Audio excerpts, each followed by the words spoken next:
What's up, warriors? You guys know I'm on vacation with the family, Santa Barbara here, beautiful city here, and enjoying the view, enjoying the scenery. But I have to come and make a YouTube video for you guys because we cannot miss. We gotta provide value. We want to help others, so you guys could keep pushing on your fitness journey, on your mindset, on your nutrition. So here's 3 tips, on how to break a plateau, because a lot of people, they're impatient. A lot of people, they don't understand that, it's not about, always adjusting. Everybody, and most of my clients, that's the first thing that they ask me. Hey man, I'm not losing weight no more. What could we do? Are we gonna adjust my macros, or are we gonna change my macros, or are we gonna change the workouts? They get all excited, all pumped up.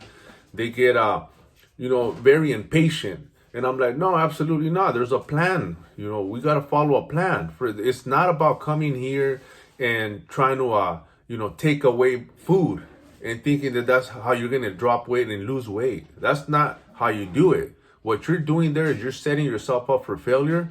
And a lot of people end up doing these crazy moves that you're going to dig yourself deeper, and it's going to be hard to break a plateau, because it's like you're throwing your whole deck of cards that you have, and we use them in a structured manner. We use them in a timely manner. Every card has its plays a big part on here, so we got to use them accordingly. It's not about just throwing everything away and taking away food. Your body's going to respond, it's going to respond, drastically to something like that, some changes like that you just do all of a sudden. You will come into a plateau. People will lose weight, but eventually your body ain't stupid. Your body's going to pretty soon adapt, and then you're screwed. So like I said, these are 3 tips that are very important. So when one of my clients come up to me and or calls me or message me, hey girl, like I'm not losing no more, I'm like, okay. So I go and check everything that he's doing, whether he's tracking his food every day to the T, which, for me, being, being something that's, reasonable and something that's, sustainable, is going to be staying under single digits. A lot of people, there's no need for you to split hairs when you start worrying about, hitting the exact numbers. I go, nah, man, you don't got to do all that, man. Just get it as close as possible. Stay under single digits. Boom, that's perfect enough. So I'm going to go through to their, data of tracking, their Fitness Pal, whatever app you guys are using. You go there and make sure that all your macros are on point. So the key here is having some numbers, having a blueprint to go and actually execute that blueprint. You have a certain amount of protein, carbs, and fat. So that's the first thing I check. Make sure that they're tracking their food correctly. Second, making sure that they're hitting all their workouts. Once I'm sure that they're hitting all their workouts, and I go through all their meal plans, and I go back 2 to 3 weeks, because a plateau when the body's not dropping no more weight, it's usually 3 solid weeks but that's got to be perfect data, perfect tracking, hitting your workouts daily, not missing. So this is where I start them off. I always make sure that those are on lock, and those are, they're perfect. To me, perfect, like I said, is being under single digits. There's no need to split hair. So perfect, that's perfect tracking for me. And once I, see that, okay, you know what, he's been tracking for 3 solid weeks. He's been hitting his workouts, consistently for 3 solid weeks. Then that's my first adjustment that I do. And it usually works all the time. I'll say about 90% of the time, I tell them, okay, up the intensity on your workouts. Because most of you guys, and, I'm a proven example because I've done it. We half-ass it. We half-ass the workouts. A lot of times we just go through the motions.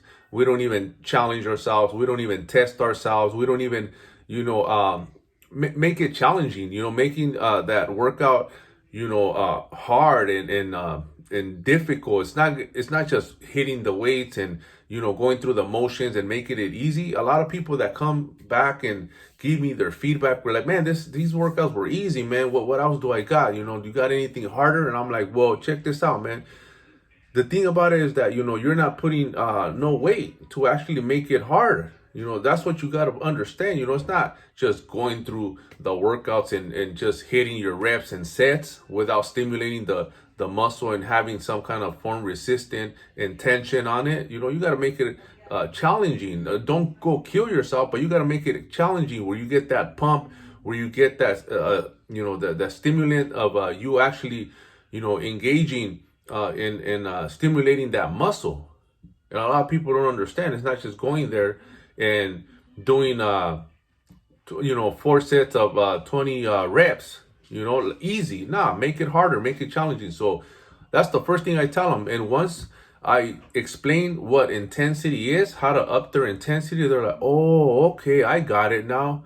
Damn, I'm gonna do that. And they'll go back, they up the intensity, and all of a sudden, here we go. We lose 2 to 3 pounds because you start you start using, you start throwing your cards, like I said, in a structured manner. So we start there first. We don't want to take no food away. We need the food so we could build as we're dropping the weight, as we're trying to take the weight off. So that's tip number 1. Up your intensity on your workouts. Don't rush to the end result, which is people right away, they want to drop their calories. Nah, that's, like I said, that's not sustainable. You will, you're going to hit a plateau real quick.